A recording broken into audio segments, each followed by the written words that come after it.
What's up, warriors? Welcome back to the battlefield of the mind. Today I'm here with Jean-Luc, and we are going to go in today on let's talk about the mistakes. Let's talk about the things that people would judge as bad, but how you were able to go from like the old me to the new me. And I think this is a story of not only redemption and hope, but being able to say we don't have to live in regret and shame and judgment and blame our whole lives, and kind of hear some of your badassery turned into more badassery. Well, yeah. At one point, when you turn out to be the black sheep of the town. Yeah, there is a lot of things to do. But before that, when I was young, like I said, when I was 16, I was with a bunch of bikers, and then when they had parties in the summertime, which were closed to police, they had their own way of doing things. It didn't seem like mistakes at all, right? You're 16 years old and all these girls around. I remember cooking breakfast because I was younger, so they used me for whatever.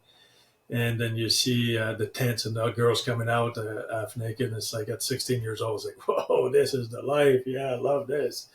Uh, there's no shame, or you think you're doing right. But then you grow in that thing. But the thing is, lucky for me, I was not a drug person, but I was a beer drinker from a young age, like being a French Quebecer, grew up with this stuff. So a lot of time we got in trouble for drinking, but that was before the days where if you get arrested drunk driving, you lost your license, you paid a lot of money. In that day, they put you in the tank and let you out the next morning, and that was it.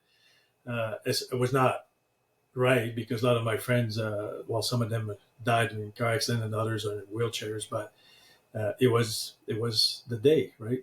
And then as I went through this, you had to be tough. Basically, when you went after hours playing pool, there was always somebody looking for a fight. And then you go outside, and the first one to bleed, that was it. Go back in and start keep playing pool and drinking. So if you were the toughest, then you were left alone, and that's what you had to become. So being martial arts and all the stuff that's how it was perceived, right? And being bouncers for a while and running my own business with that after-hour restaurant, you had to use that. But yeah, it's something that at the time you had to be, right? Today I see kids that don't have to be that tough because it's a different world now.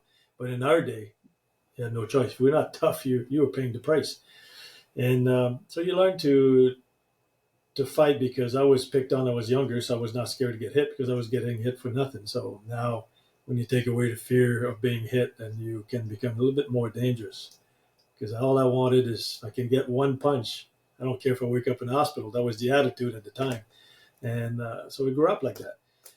And then, yeah, then you go and then I go in construction and welding, and again, it's all a tough environment. But then I got married young, and then I had my kids very young. So I had two girls right off the bat. So that kind of changed the attitude. You don't want your girls to be like guys, right? So you kind of have to soften up a bit. But then I was a young businessman, and I had up to 52 employees. I had a Shell station with a video store, and I had an Italian restaurant to boot. But then that took its toll. So as the business around there, I was in New Brunswick. The big business went on strike, and money was not around, and I had to do everything to survive. And even at one time, because I was connected to all the bikers in the drug world, I was able to survive a little bit longer by helping that kind of world, which got me in more trouble. But then I got really, really depressed, right? I going through a divorce and facing bankruptcy, and then some different thing problem with the law, and that's when suicide was pretty close. I had all the letters written in my head for my kids. I had three kids at the time, two girls and a boy. And then that's when at one point I woke up and say, oh man, you're only 27. Like, what the hell, 28? And then that's where my stories started to change. Remember where I was from because my great grandmother was Native and my grandmother was a strong Catholic praying woman. When she died, there was 200 and some of us. That was a big family. My father was 14, 9 brothers. That's where the toughness came in, right? We all were poor growing up, and everybody kind of grew at the same time in the 70s. Everybody started getting a better job and start getting on their feet. And that's what I learned to be tough. yeah, and then after that, then I started learning. Became a Reiki master. Start the biggest thing was the managing your thoughts and power the word that really saved my life. You kind of get out of it, you kind of get out of the funk, but now what do you do with your life? Now after bankruptcy, you broke and you're the black sheep of the town, so nobody wants to hire you. It's a small town, so everybody knows everybody. My family was well known. So then I decided to move across Canada.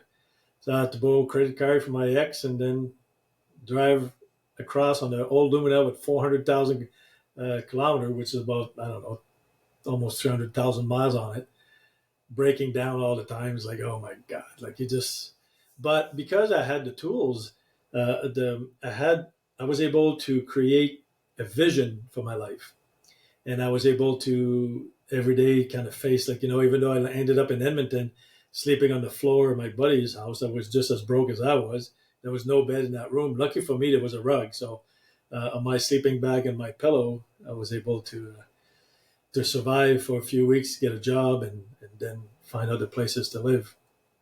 It was quite the struggle. But then you kind of, and I had long hair, so they called me the French hippie. The old days were still sticking around. And being a welder and just going crazy.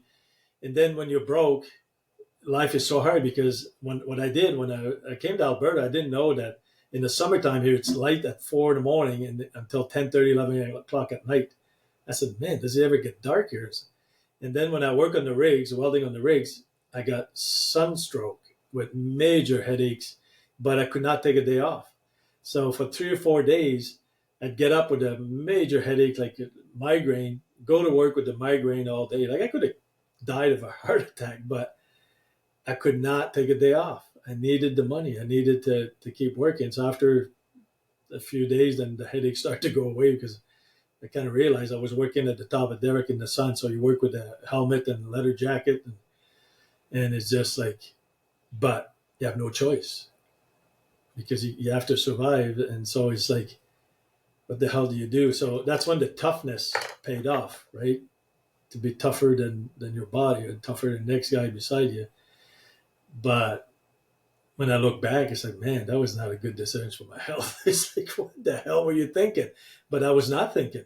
Everything is about surviving, about getting some money, get going. And they were not paying a lot of money. I think it was getting $15 an hour.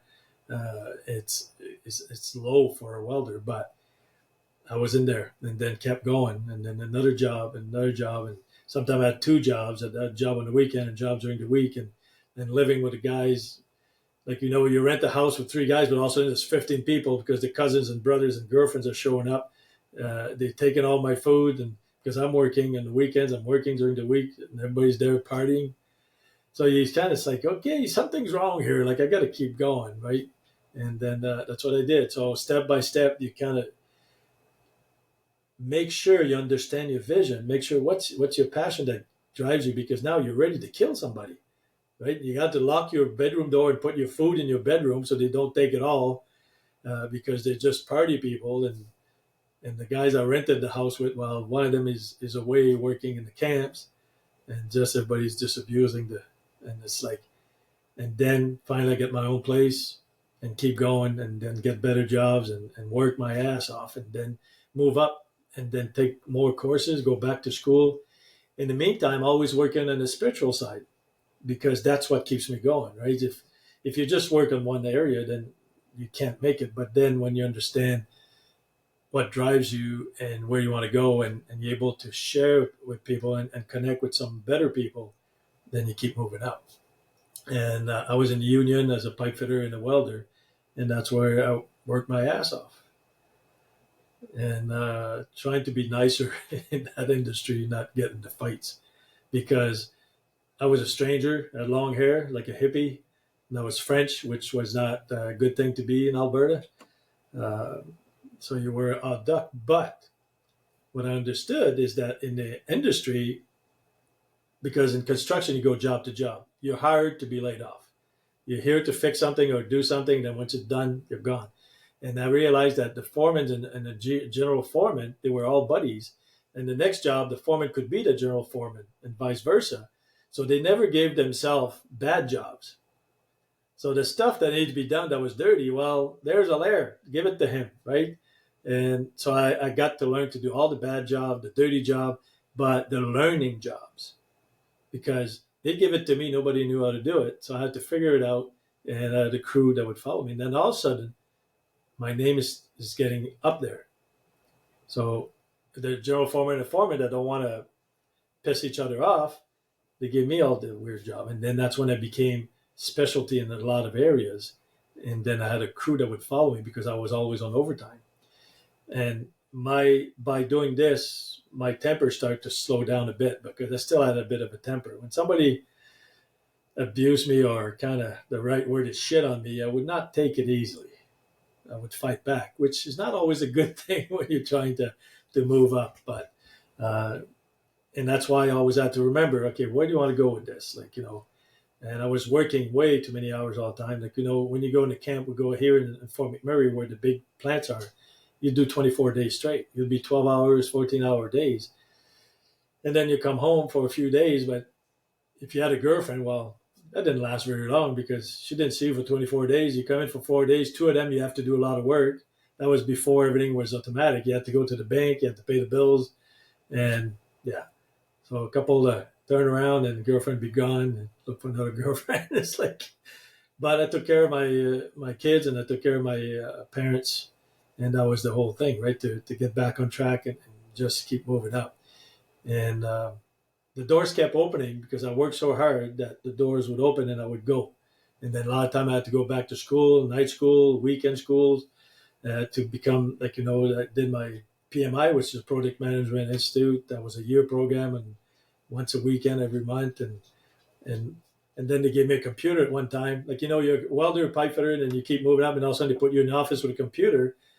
What the hell you do with this? So I had to go to class for Excel and Words and all the different courses, and guys were laughing at me. Why are you doing that? They'll show you here. No, I need to know more, right? And so I wanted to keep climbing, but I had to do the process. Like, how do you do Excel spreadsheet when you've never seen one? So that was quite a long time ago. That was at the beginning when that started. But yeah, they put me in an office, a guy from the field, like, what do you do with this? So that was interesting. So I had a lot of good people helping me. I was always one that would communicate with a lot of people, and I learned that from my mentor. I had a construction manager that really took care of me, became a director, and I followed him, and he was good to me because I was working hard, and he'd give me all the shitty jobs because he knew I could do it. But the worst part, what I thought is that he'd give me a shitty job, I would do it, fix the problem, have everything going. Then he would pull me, give it to somebody else and pull me. At first I was getting mad. So why? Because you can fix it. Now it's fixed. Don't need you there no more. And what I realized is, even though I would get stressed every time he throw me somewhere, I was learning. I was learning a lot. Because every time he threw me somewhere, I had to figure out what was supposed to be doing there, where we're supposed to start and where we're supposed to end. And then I would just go the whole process of what it was. So whatever he threw me in, I learned the whole thing 100% to be able to fix it. But then I would wait. After a while, I would wait to tell him everything's fixed because I knew he would pull me out and throw me to another bunch of dogs. Because there was a lot of managers that hated me coming in because they thought they could fix it. But by the time I got there, they really had a problem. So I learned to navigate more in a political way, right? Not the way I was raised, where you guys are dumbass, and I'm here to fix your problem. So you learn to come around a bit and say, well, I just want to check it out, see what I can do to help you, instead of, you guys are dumbass. So you don't say that. You might think it, but then all of a sudden I started to have switches in my head that would stop me from saying things that I didn't have. Like, I didn't have that switch before. There was no politically correct terms in my vocabulary before that. But this manager that I had that took care of me would teach me stuff. First of all, I said, smile more, because I was a serious type of guy, because I was a new guy. I was the French guy. And it kept in my head for a long time until I finally got rid of this. Just, you don't have to be so serious. You know your stuff. Like, just do what you got to do and enjoy. the enjoy part of everyday life is what kind of helps everything. If you can laugh every day and have good connection with people, um, that's what helped me to keep my bad temper in check and well, get rid of a bunch of it, because the bad temper usually comes from a feeling of powerlessness. And that's why when you see a 3-year-old have a tantrum in the store, is because they can't communicate properly yet. They don't understand the language. They don't understand a lot of stuff, and a lot of men would just keep that 3-year-old their whole life, right? You throw those tantrum. It's like, that's why I say, when I went through my separation and divorce, I had an old mini home, and I had the old style phone. And I remember I came home one day and she had came and got a bunch of stuff she was not supposed to take. And I called, and I got so mad I took that phone and threw it at the wall. He went to 3 walls, and it was all cracked up, but it still worked. I was like, try to do that with an iPhone today. That's like, that is insane. Yeah. So I grew up with that stuff. Like the temper, I understand temper. My dad would laugh a lot because I remember I had my first truck was 1976 Ford, and I remember one time I switched from my light wouldn't work, and I just reached out with my foot and I smashed it, and it went right into the dash.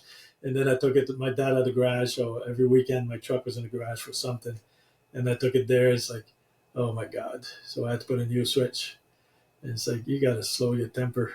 But it took a few years, and that's, you learn the hard way after you pay for so many things you break, and then all of a sudden at one time you don't break nothing anymore. You just kind of take deep breath. Okay, I don't need to hit anything.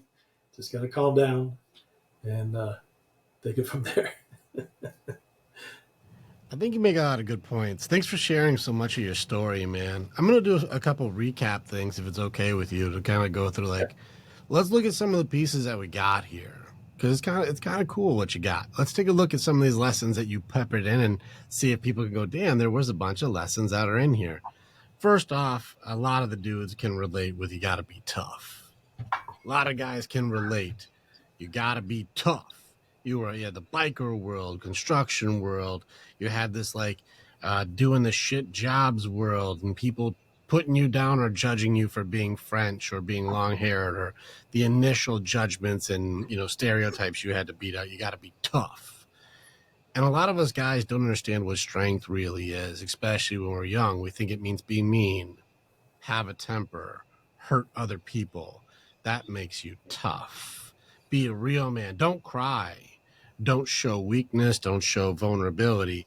But I think you pointed out, too, that this temper and this belief system of what tough really is, which is generally terrified of being authentic. It's terrified of being seen for what you really are, which is not tough at all. This temper isn't free. There's always a price tag to your temper. There's a price tag to your toughness. And that's why I call this type of anger a gamble. Is because, oh, you want to get angry? All right, I'm going all in. This means I either super win or I super lose. I'm like, that's quite the gamble for this when you're going to go all in on what? A game of pool? On what? A disagreement over where a truck should park? Like, we're going to go all in on what? You Yeah. don't like my outfit today? I'm going to go life or death all in. A little interesting that we make these gambles and we go all in based on what? I'm tough. You also mentioned, like, that toughness gave me a fortitude later that, like, made it so I could push through what would have been, like, otherwise the end of somebody. But we went past a couple things that was a pretty big milestone that needed to be talked about. When you had your two girls and you were out there in this predator prey mentality, no fear, gotta fight. Like, you had these two girls and it started softening things up, but it made it so that be tough, fast life actually had a price tag for you, where you said you went into severe depression to the point of suicide. And this is something that people will glaze over very quickly. A lot of guys are running into this, where I'm doing all the things I thought were right. How can I feel totally hopeless, worthless? How can this be my life when I do inventory? I'm sleeping on a fucking floor. People are eating and stealing all my food. I don't have any chance to be able to be the man that I want to be because I'm trying to do things right. It makes me feel so wrong. And like that rock bottom is a pretty big noticeable moment. You're only 27, 28 when you hit that. Yeah, and it's the thing when I woke up. So I had a background when I was young because I stayed at my grandmother. But then when you get to, you pass the teenage and you get married young and stuff, you forget all this stuff. But it came back. And what it did, it's okay, I can fix things. And then because I had the tools now with this power of the word, imagine your thoughts, I had created a vision. I remember one day, so I every time I did something, I shared with my girls. And my second girl is like me. She was my boy. She's the one that put a dent in my truck. She's the one that put my truck in the mud. She's the one that, she was like a boy, right? She was totally, and she's 5'4". She was 105 pounds at the time, tiny little thing. I got her in the industry. She's a general foreman now in the industry.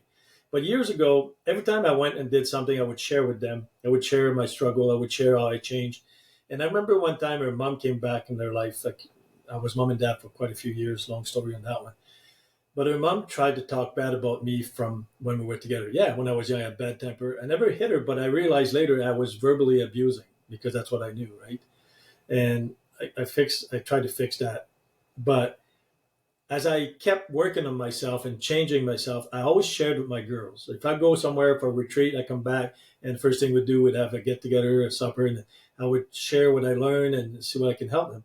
And one time, her mom tried to tell a story about when we were married, like in my early 20s, and she looked at her mom and she says, "Mom, this is not the same man. He's changed." And I thought, wow, this is pretty big in my daughter. So for her to be able to say that to her mom, that means I did something good. I did work on myself, right? And because of them, I was able to bring more femininity in my life and be able to explain more and more of the. I always told them I loved them and hugged them and kissed them, like, and that was not part of me before. So as you work on yourself, there's parts that when you hit the wall, that's harder. And the thing I tell people is have coaches, have people that that will help you and challenge you. Like some people, oh yeah, Mm-hmm. I watch this guy on YouTube, I watch this guy on TV. It's not the same because when you watch somebody, you still hear it and see it through your limiting belief. You going through your what you know, so you will not accept anything. But when you one on one and somebody challenges you, that's usually when you hang up and go in your corner. It's like, well, dare say that to me? How dare judge me like that? And then you come back and you have to be challenged. That's what happened to me. I had the greatest teacher that would, hey, this is bullshit. Why are you doing that? That's not right. And I would say, what? No, that's the way to do it. You got to be tough. You got to stand your grounds. And well, not quite that way, you know. And that's the biggest thing when you're feeling down. You got to reach out to somebody, and then you got to get help. And Can't a do lot it of if you're times, tough. You can't do it if you're tough, yeah, Sean Luke. You can't do it. I'm too tough. I don't need help. I don't need counseling. I don't need therapy. I don't need a coach. I don't need a mentor. I'm too tough. I'm and a that real man, Jean Luc. I don't need anyone to help me. I can do everything on my own. yeah. Makes and that's sense, right? where Totally logical. and that's where you end up by yourself in the hole, right? And that's when you Yeah. say, okay, I need help to get out of the hole. Can somebody help me up, right? Until you get to that point, and the first time you ask for help and you realize there's people there to help you, then it starts. It's not Hmm. miracle. It's like a lot of work has to happen, but you start to see the light. Like to me, when I was depressed and stuff, like there was no tunnel. Never mind the light at the end tunnel. There was no tunnel. It was, and at the time I used to have a lot of guns, so I won't go there. But it was easy to check out Yeah. when there's no. But there was a voice there, and what I realized after was my grandmother's voice, and my great grandmother's voice. That once I stopped and I was at the bottom, like, okay, this is stupid. Like, I realize what you're planning to do is not right. You got young kids, and it's not the end of the world. But without having these people in my life to help me, when you're broke and you depend on everybody now, and you're trying to get back on track, if you have nobody to reach out, that's when you just keep going down. You have to have people that believe in you and will bring you up and start teaching you different things, right? And a lot of people basically shit on religion But there, we got to remember the religion has still good parts in it. Hmm. It's like the old saying, like throwing the baby with the dirty bath water. Uh, there is still a baby in the dirty water, right? And then that's what people forget. So I still work with the churches. Like I still wear my cross, but it's not for the church; it's for Jesus. And the thing is, the great stuff is in there, but a lot of time men run it, and men are the bad part of it because they all want control. Correct. But because I had three great priests in my life that were not that type, I was able to see the good in the church and just separate and then go in the spiritual world. But as I was in the church, I was helping people get ready to be baptized. And at first, I thought, who in the hell wants to come in the church to be baptized as an adult? It's like jumping in the boat of slave and putting shackles and right. So, but then when I started working with them, I realized they were looking for something. They were looking for purpose, and because they could get it as a community in the church, it was very important. And because I know my Bible and I know the rules, I grew up in French Quebec, which the priest had more power in the 70s. The priest had more power than the politician at the time. And so I knew my church, I knew the church law, I knew my Bible, and I was able to talk properly to them. And then they would get mad when I wouldn't show up Wednesday because the priests that were there. My uncle's a priest, and I used to go visit him. They go too deep into the theology, and when you're trying to teach something simple, they make it complicated. And I understand why. It's not because they're trying to show up. It's just the way they study it is that way. Because I went there a few times, sat with them, with priests, and I would listen to them. Some of them work in the archives of the Vatican, and it's like amazing. But there was another side to them that was like little boys because as priests, they don't take care of anything. They don't have family. They don't have to take care of a lot of stuff, but their intelligence is there. But you have to be able to explain to people, what does it mean to come to church? What does it mean to read the Bible? What does it mean? And to me, that's very important because I learned that the Muslim law, I learned like the Jewish more, the Tibetan, and the Buddhism, and they all have the love in common if you go in, right? I got a lot of friends that are Muslim. It's not at all what you see on TV, right? And people are judging Muslim by what they see on TV or the bad stuff. Well, we got bad Christians also, but yeah. So it's to learn. And the thing I tell people: don't believe a word I say. Experiment. Be open to everything that comes your way. And I still do a lot of different things but I work a lot also on the native side. Like I do the sweat lodge. I do quite a few different things. A month ago, we had a 3-day weekend where we built my friend brought somebody else and they built a teepee. A bunch of men there had never even touched a teepee, never mind putting one up. And then we had a men's circle. That was pretty cool, right? So this kind of things kind of connects you to your higher self because I do past life regression also. And then you start to have that resilience. Resilience comes from working on yourself, right? If you wait till everything goes wrong in your life to try to learn, then it can be done, but it's 100 times harder.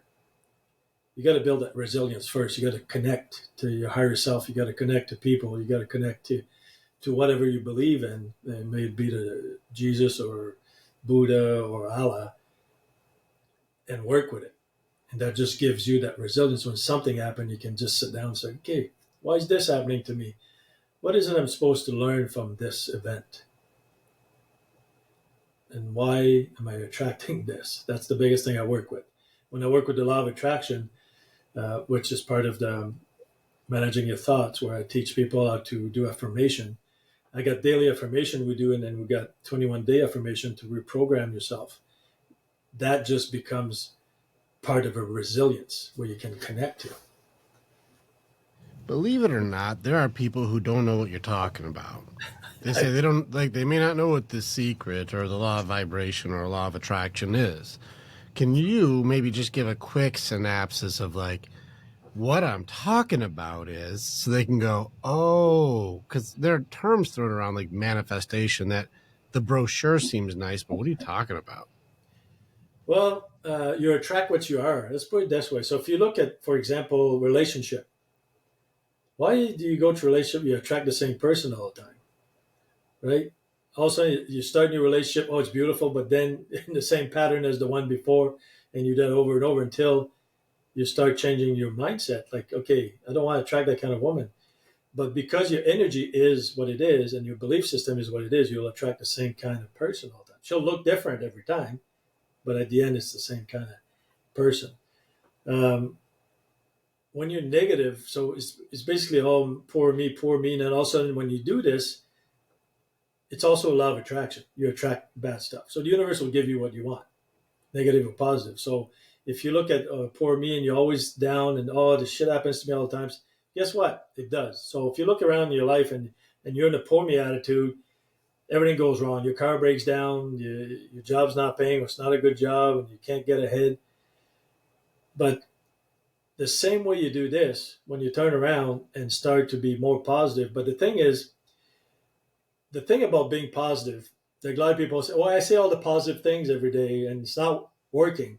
The problem is positive wording or constructive wording is like seeds.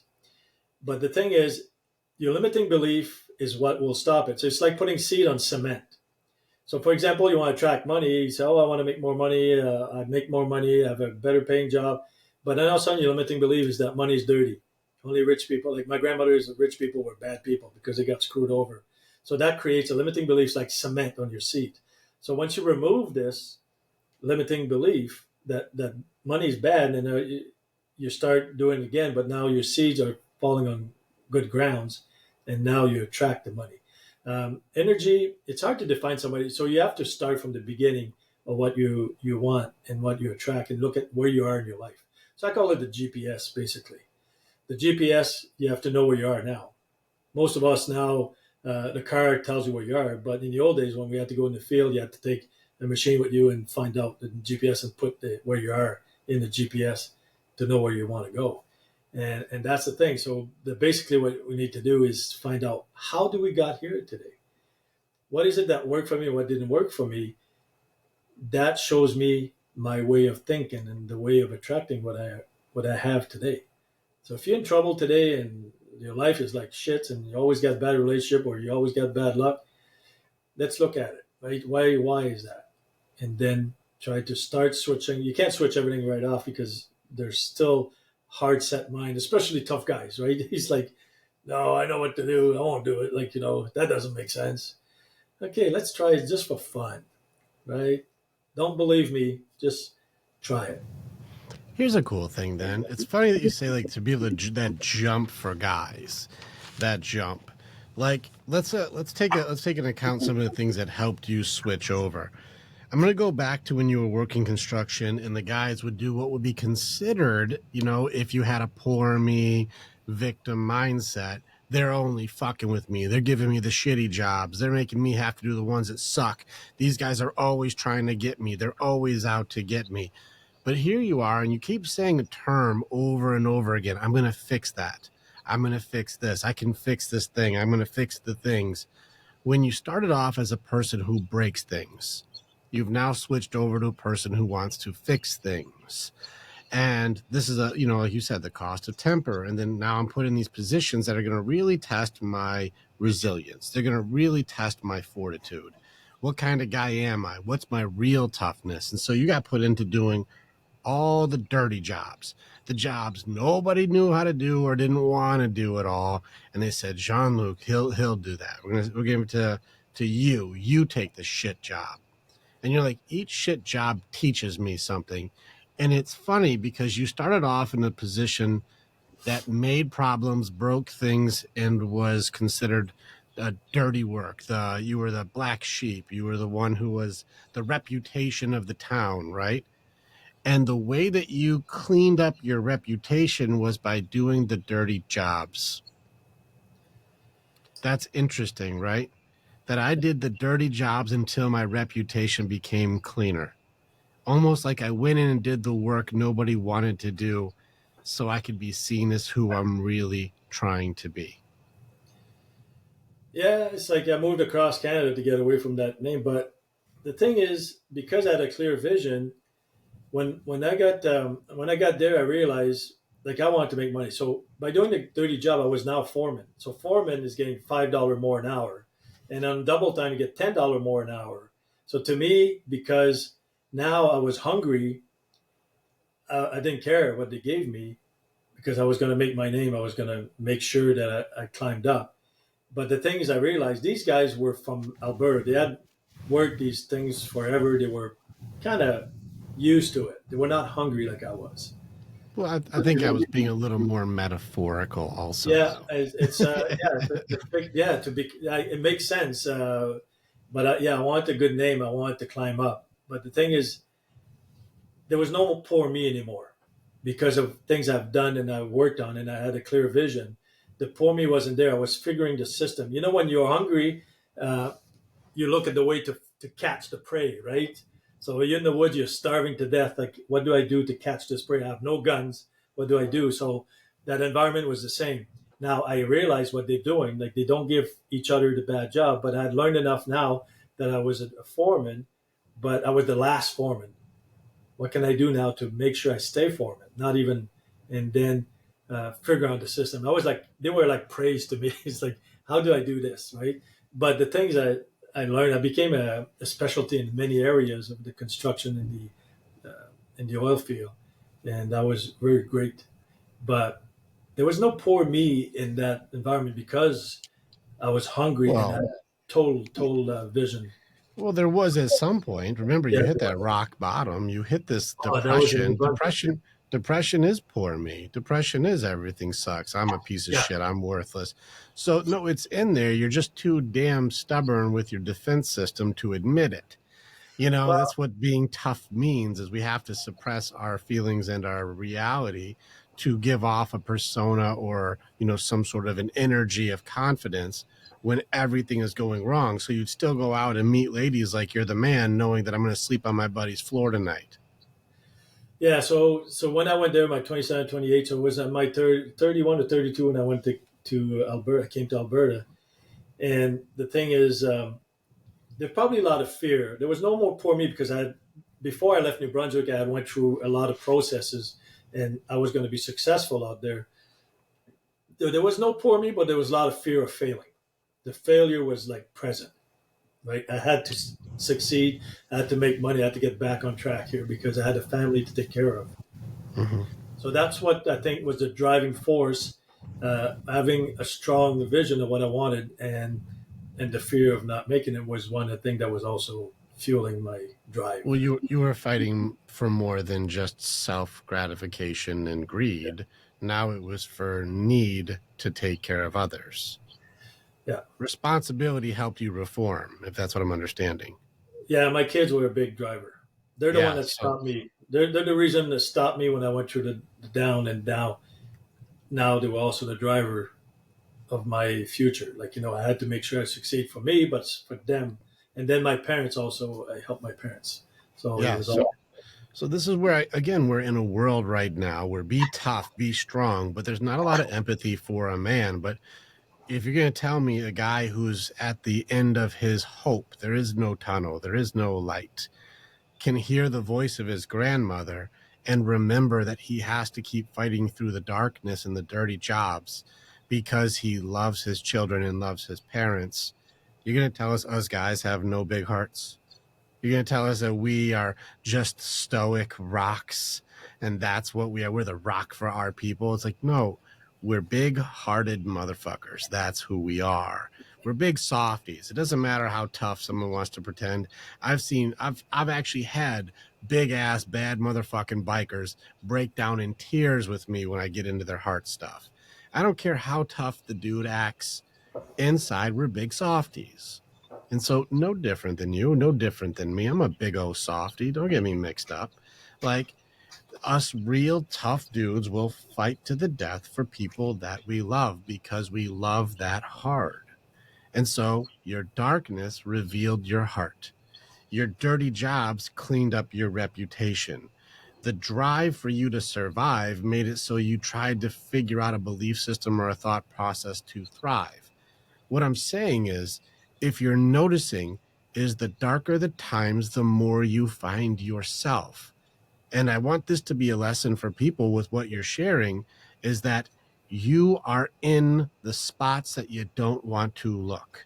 Who you really are will reveal yourself when you are in the darkest and hardest times. I think I heard a quote, I think it was on the new John Wick movie, where it said like a friendship during good times means nothing at all. Exactly. You know, like it's when you're in the darkness, it's when you're in the muck, it's when things are all going wrong. That's when you learn who your people are. And that's when you learn who you are. And I think that's what I want to remove the judgment and shame from anybody who's listening to this going, I've done bad things. I didn't believe in faith. I don't have, a system that I can operate on. I've made mistakes with my temper. I've broken too many things and I've lost too much. There is no hope for me. You're in a moment now where you find who you really are. You think you're so tough, you have to go alone. You're revealing that you're not actually meant to. And we're stronger together. So start reaching out. Start working with somebody who's gone through the muck and knows where you are to come and get you. Not you're supposed to somehow fumble your way forward. And I like that you brought the faith into it. Not church, but faith. To say if you believe, then you can start moving. But if you don't have anything and you think you have to face fear without faith, you become food. It's very important. So, like I say, I kept working on myself, and because I was making a lot of money in the industry, I went around the world doing different classes of different things. And then 6 years ago, when I went through cancer, when we talk about resilience, because I have no fear of death, I was able to make the right decision. When the doctor wanted to remove my bladder, I won't repeat what I said because it was construction talk, but he was shocked. Like nobody talks to a specialist that way, right? I said no. It's like to me because I know what's on the other side because I help people cross over and I was a bit of doula at one time. And I said, don't get me wrong, I'm not suicidal, but you're not going to remove anything because my life is about quality, not quantity. So I know you might have somebody here with one finger moving and saying, save me. No, that's not me. I said, don't get me wrong, I'm not suicidal. I love to be 125, but nobody would be changing my diaper, right? I might not have any teeth anymore and use a cane, but whatever, right? But so anyway, we went through the process because they had removed the tumor. And then we went through the process and I used all the other tools I had and I came out right now I'm cancer free since the beginning. But having learned all the tools and used them to prove to myself first that everything worked, then I was able to retire from construction and start teaching what I do now. And it's very, very important to have the resilience when something happened. Because if I would have had the fear, first thing they would have done, they would have removed my bladder. Now I would have a bag on my side here, which is painful. There's a lot of problems with that. But no, I told him, if you tell me I got 6 months to live, I'm going downstairs buy a pack of cigarette. After 15 years, I still crave smoking, right? But he just looked at me funny. He said, no, it's not the way it is. So anyway, so when you build resilience before things happen, you can make the right decision. But when you're in the fear, you make fear-based decision, right? And it's Let's get a very little, can we get a little, let's go a little out there a little bit. Let's go where people don't want to go. All right. If you can look death in the eyes and say, I do not fear. Fear, like people are afraid of certain things. Death is in the top 3 for what people's main fears are. Underneath, of course, public embarrassment, yeah. which is very funny that I'm more scared of public speaking than dying. But here we are. So in any case, tell us what it's like. Why do you not fear death? And yeah, I want to go there. Let's make it a little weird for everybody. Well, the thing is, in French, we have a word that you don't have in English. It's apprivoiser. In Little Prince, the fox talks to the Little Prince to apprivoiser, but in this case, tame me. Tame is different. So befriending, it's a word that's between tame and befriending, which means that you really get friendly. So to me, what I teach, because I do past life regression, I had past life experience that are just incredible, that just show me that we're more than our body. Our soul is not our body. And I was able to experience this really, really strongly. So I have no fear of dying. I had fear of suffering, but after going through cancer with millions of needles, kind of got over that part too, because the pain and when they check your bladder, there's only one way to get there. That's the most painful thing. I think it's more painful than a knife in your back. Anyways, so I got over that too. But the thing is, when you know what's on the other side and you experience it and you have faith, but in my case, I actually help people cross over and understand that part. But the thing is, what I teach people is you have to tame, or apprivoiser is a better word, but you don't have it in English, where death has to walk beside you. If you put death in front of you, you'll stop to do everything. Some people can't even fly because they're scared it's going to crash. Or they stop their life completely because of the fear of dying. If you put it in the back, then you become the other crazy one, like Daredevil, right? So you don't want that. You don't want to just forget about that. So if you put death beside you and start to really understand, only in America is the fear of death is so pronounced. A lot of other countries, they welcome it. When somebody dies, they have big parties. With Cinco de Mayo and all this stuff in the South America. I love this stuff. They really, but the thing is, we're all going to die, like death and taxes. So why not learn to deal with it, to tame it and understand it and make it beside you. So when you walk, you know you're going to get there someday, but enjoy your life to the limit, right? Don't do crazy stuff. You don't jump off a 10-story building. No, because you don't want that. But you want to be able to enjoy life and not worry about it. And people stop themselves to do so many things because they're scared of dying. Like I remember I had a girlfriend. I was in Madrid when I first worked in Madrid. They had a big thing going on, and people throwing all kinds of stuff. And my friend called me up. Oh my God, you're in Madrid. Be careful. There's riots there, and by the. I said, yeah, I had to walk 10 blocks to go see it.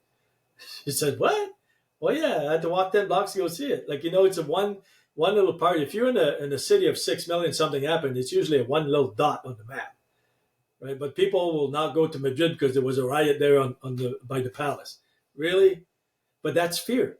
Fear based stops you from anything you want to do, right? I don't want to go skiing. I might fall and break my leg. Well, yeah, you will because you just said it. But to me, I go skiing all the time. Yeah, did I fall? Yeah, I took one that if I would have video, it would have made $1 million. I probably flipped 6 times. And then I landed, it's like, I'd cracked rib, and I had my two knees were kind of hurt, and elbows broke my thumb. Did I stop skiing? No. Was I more careful? Yeah. It's like the daredevil kind of slowed down a bit. And I talked to death. I did a video on this after I went back to skiing after, and the fear just took over, and my head wanted to go home. I said, no, there's a process that I teach. No, you got to talk to yourself. You got to use if you work with guides or angels or any other things, you kind of process it. No. And I remember that thing. That was my first time. I hadn't skied for a while. I kind of fall slow motion, scared the crap on me. I go to the first lodge, which is in the middle of the ski hill in Jasper. And I was trembling. I was like fear because this memory of my fall years before came back, and I had to talk to myself and then ask for the best guide, the ski guide, to guide me. The second day I was going to do some other, and like because they were the black, and I was going to go because I felt ready. I was just flying. I was back to speed, and my mind said, "Don't push your luck." So I did not go there that day, but I was back on track because I asked for help, and it was, I was carving, I was going down fast. And then I wanted to get to that next level where I used to be, but I did not push my luck. I stayed with that feeling. So the next time I went, then I was able to go back to the Black Hills, right? But there's process that we do that we have to make sure we follow. Sure. Yeah, you did like a clever version of exposure therapy. You went little by little, go a little further, little further, little further. I want to stay on this death thing for a little bit. You're not wrong how people are terrified of the unknown. I'm scared. And that's why when you said I've tapped into the known of past lives, I've tapped into the known of a spirit and a soul. I really think I want to go a little bit weird in this. Like, what are we talking about? I really want to go to the stuff people don't want to talk about, the stuff they're scared to admit or they're hard to believe. Because I've had enough spirit talks and I've had enough connections with people that supersede too much logic. There's also connections that I've opened myself up to that have made it so like I cannot put sense to it unless you have an acknowledgement of your soul, unless you have acknowledgement of a connection through our spirits or our energy. There's something more to us than just these meat suits we walk around in. And I am also fully aware I am not the center of the universe. It all does not spin around me. There's way more going on than it's all me who's everything. So I'm aware. let's go in. How do you know there's past lives? How do you know there's a spirit and soul? How do you know and have so much certainty in the face of what others would be so uncertain about? It's basically like if you put your hand in the fire, there's no doubt fire burns. So if I tell you fire doesn't burn, you just look at me and say, "What?" So basically, when I was in Guatemala, I did my Akashic reading, tongue, and the guy that was there, the teacher we had, took us to some breath exercise that took us to past life. And in this case, it was not just light past life; it was like deep. Like I was there for real. And there was three big events there. One of them was my full life as native in America. There was many lives, but they were so vivid. It was like I was there, like I'm here now. And all these events, they just like that's it. It's like putting your head in the fire. You can't tell me different because I just lived it, completely lived it. And then I had more experience after that. And then as I help people, and once you have one, you don't have to have a bunch of them like I had, then you know for sure, right? And when I do a Akashic record, a lot of people resonate when I do a reading. It's not my main business. It's just I do that for on the side. And we have over 900 lives, most of us here. We're here for a reason. There's a big change happening. So if you look at the evolution of people here, the way we are compared to 1,000 years ago, like with all the technology and stuff, that's never happened before. So there's a reason why the souls are all here right now, 8 billion people. And I go a lot deeper when I go with my stuff. But once you have an experience that connects you to either past life or higher self, like in the case of when I did Reiki, a lot of people experience some really strong emotions. Then they start to believe, they start to connect, right? It's not just about believing, it's about knowing. So when you put your hand in the fire, then it's not about fate, it's about knowing. You know it's going to burn your hand. So once you experience a few things like this, it's not about fate anymore. You don't believe without seeing, you just seen it. And that makes more sense. And when I did a month ago, when we did when I talked about putting a teepee, was a 3-day weekend, which one I did a past life regression. And the past life regression itself, like it's about 40 minutes, but there's 30 minutes where you're really in. And people came out of there with some stuff like healing, actually. And the guy talked to me after. He's like, I said, "Can you imagine what you can do if you did that in 30 minutes? If we could do like quite a few more of these, what would come out of it?" He had an answer about a past life that affected his life today. So when you tell him that doesn't exist, he's experienced it. Like it was like he had tears in his eyes when you tell him the story. And it was like out of 26 people that were laying down, there's 10 of them that came to me after. And that's just the first time they tried this. So that was powerful. So there's ways to try to connect and really understand, even if you don't believe anything. You don't have to believe. You just got to try it. And that's what a lot of time I do. Let's just try it. Don't believe what I'm telling you, right? Put your hand in the fire if you don't believe me that the fire burns. You tell me after what it feels like.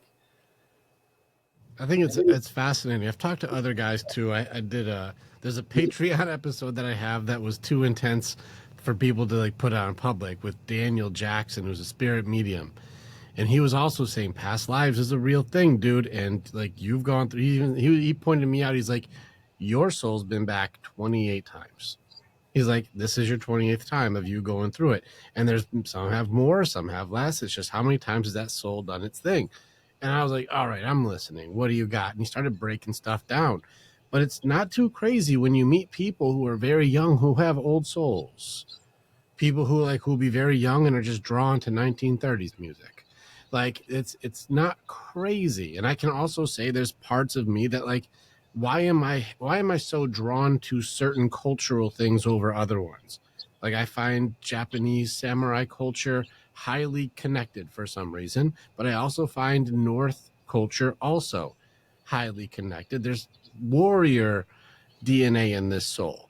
Like I know that there is no fear of fight. And I think that you can relate. There are past things, like you said, you had Native American where there was like, there's fight in here. There's a warrior inside of here that has done conflict and is not afraid to fight. And I'm not saying you're like, I haven't touched the fire as clearly as you, but I'm not going to be arrogant enough to say there's no such thing as fire. Like, I can't do that because there's too many pieces that people connect that seem to be contradictory to logic.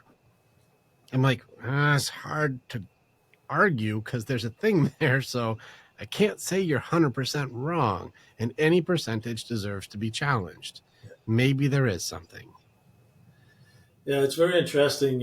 Like I worked with Edgar Casey a long time ago. I don't know if you ever heard of Edgar Casey. He was the sleeping prophet in the 30s and 40s. They have an institute in Virginia Beach where he had 68,000 reading.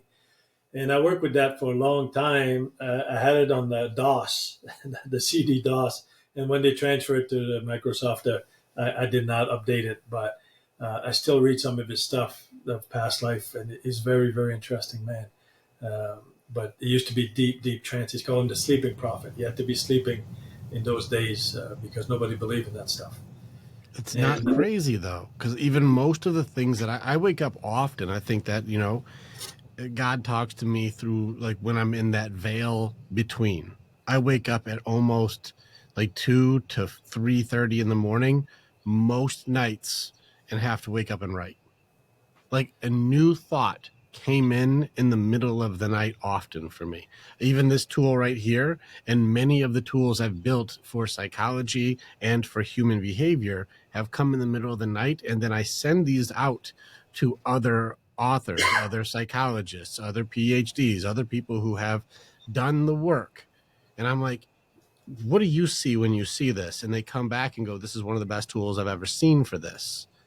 So is there more information out there than just me? Obviously, there's something happening because I've opened myself up to tap into something that's beyond myself. And it's coming back to where even the greatest minds I know are like, how did you get this? This is incredible. yeah. So I'm with you. There's a faith there. I kind of want to lean a little bit more too that you're bringing on a convergence of some type, some sort of technological boom that's made it so why do we have 8 million now and why is it going this direction? You seem like you have a theory. I'm curious on what it is. We can't go too far with this, but like 8 billion people, we know it's too many people for the planet. We know that. Something will happen, and hopefully nothing drastic, but the best scenario would be to have one child per woman, and then it would decrease by itself. But Well, it's like there's getting not way a, different than that by itself. Right now, we're having more women who have no children than anything else. yeah, but then we have other groups that are having tons of children, Mm-hmm. Yeah, it's going to which get weird. It's going yeah, to get so weird. the planet has to fix itself. The planet, you got to remember, the planet is an entity in itself. So we're the cancer. How's she going to fix it, right? Hopefully, nothing drastic. There's been a lot of things. Like the end of the world was supposed to be like 5 times, and it never happened. Way But more than 5. I was well, waiting on a porch during the rapture. I was like, ready to go. Or is yeah. it you who's going? Am I going? Waiting to watch So people float in the sky. yeah, we know that something will happen. So the COVID was kind of a weird experiment, and I hope it doesn't happen again. But I know that something has to happen. We cannot go to 10 billion or 12 billion people. We know that. It'd be too dangerous for, there'll be too many starving people. I travel the world, and sometimes I get affected from what I see of the suffering, and then I got to let it go because when you start understanding past life and how we pick our life, you kind of say, okay, this is what they want to learn. This it's still hard to accept because we feel empathy and we feel sad or whatever. We have to be able to let that go. When I travel, especially when I was in Egypt and a couple other places, I had to really let it go because I started to get affected physically. So when I left, it took me a day to get back. But when you work with this past life understanding, we picked our life, we picked our karma, we picked our job here, what we're supposed to be doing here. Sometimes we succeed, sometimes we don't. That's why the wheel of karma is there. And it gets very, very interesting pretty fast. But always have Yeah, to be careful what we I can say see about we're not going to go into it. Okay, I got you. All right. So we know there's a problem. We don't know the solution, but there's a reason for the problem that requires us to find our purpose, if I have it right. it. Okay. And you're not wrong. The suffering in this world, it's hard to, if you see it, it's hard to keep your head in the sand. And a lot of people who have never suffered, or especially, I'll call it out on Americans, like we think like, oh no, the population, the population, the population. we're not even 5% of the population. Like there are the other countries have billions. We're in the millions still, and we're not even at a half of a billion. Yeah. Like it's not even we're not the overpopulation part, and yet we think what we do is the same as India or the same as Saudi Arabia or the same as China. It's not the same. It's not even close. It's not even relatively close. If you check out India, and there are billions of people who are impoverished, billions. We can't Well, fathom the number. no, it's crazy. I did that before because I remember when I was working with Gary Zukov. That was before Trump was elected. It was in that thing just before he got elected.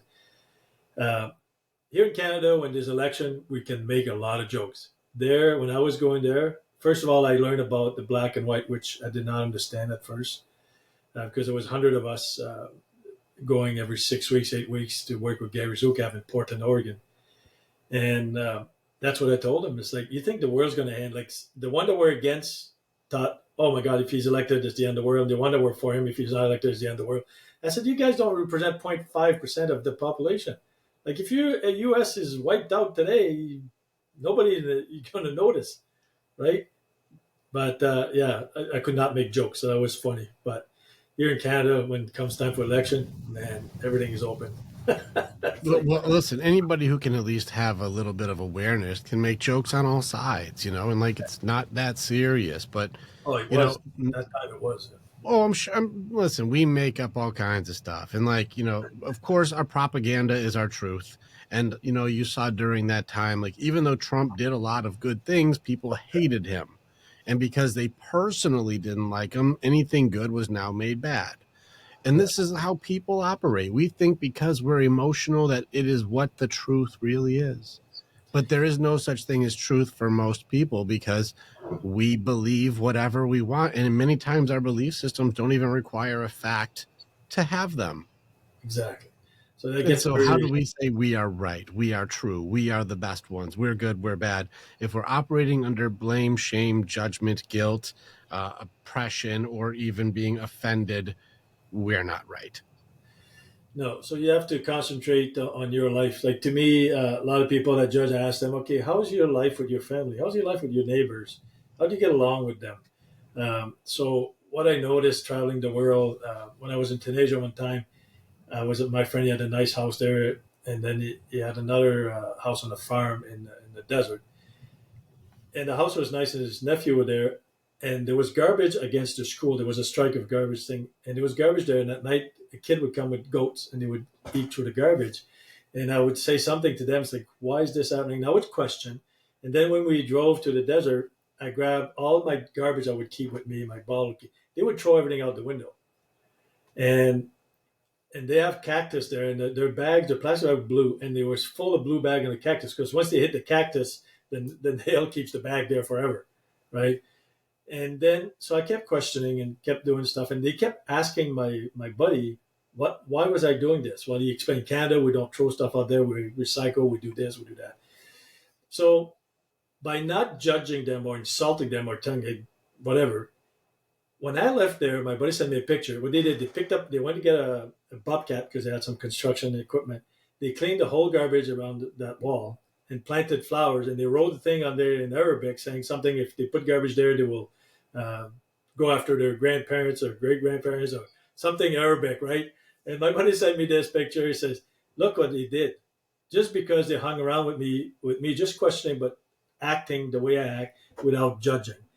So to me, it's about what if I show how to be with my family, and I know all my neighbors here. I've been here 10 years. They all know my two dogs, and I can talk to everybody. We got new neighbor. First thing you do, you go meet the new neighbor, and that spreads, right?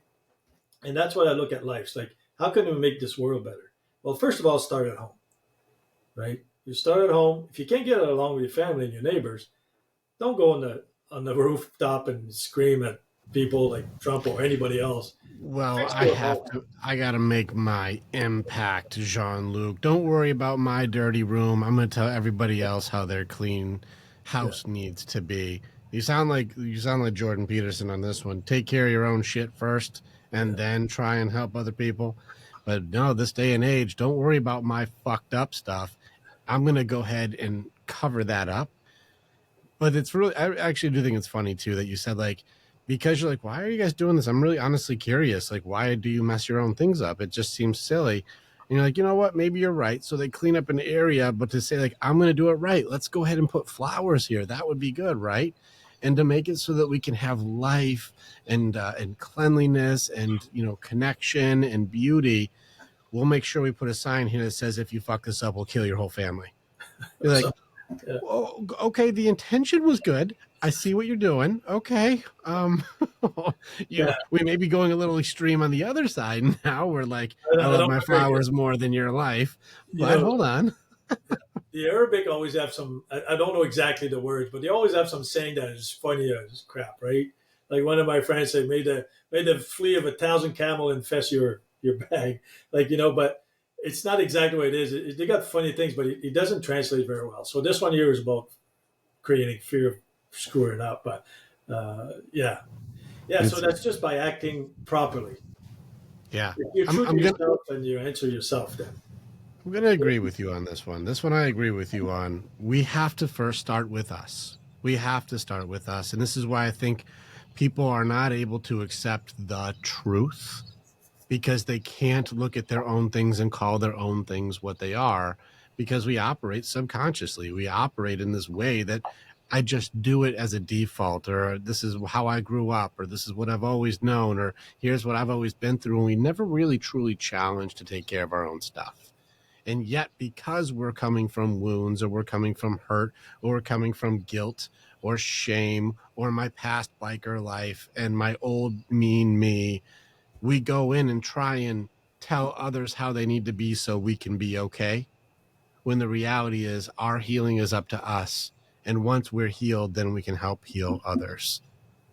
And we're trying to just guard our wounds by telling others to back the fuck off instead of saying, let me heal so we can hug it out. exactly.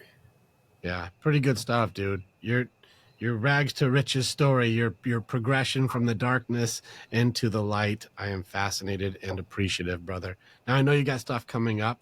If people are like, Jean-Luc's my dude, like this is my guy, and I want to get more from him, and I want to learn more about how to connect with myself. I want to learn more with this TP thing you're doing. I got to see what that's about. I want to touch the fire. I want to grow with you. Where do they go? What do they do? How do they reach you? Well, I didn't put my full name on there, Jean-Luc Allaire. So I got the website, jeanlucallaire.com, and they can book a 30 minutes free talk and just they can ask questions and see if we're fit for each other because I always like to have clients that are ready to invest in themselves. Um, and yeah, I don't know where to put.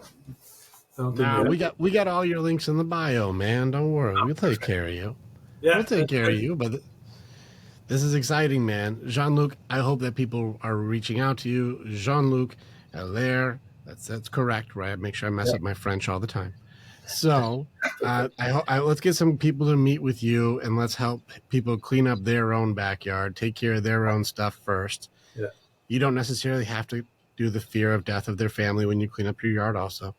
But it is good to be able to figure out you for you, even if you're in the darkest hole, even if you feel like there is no hope. There are people who have fought their way out, and there are other people with a warrior spirit, just like you, who you can help guide them out. So it's an honor, brother. I Thank appreciate you you very very much. much. Appreciate your time.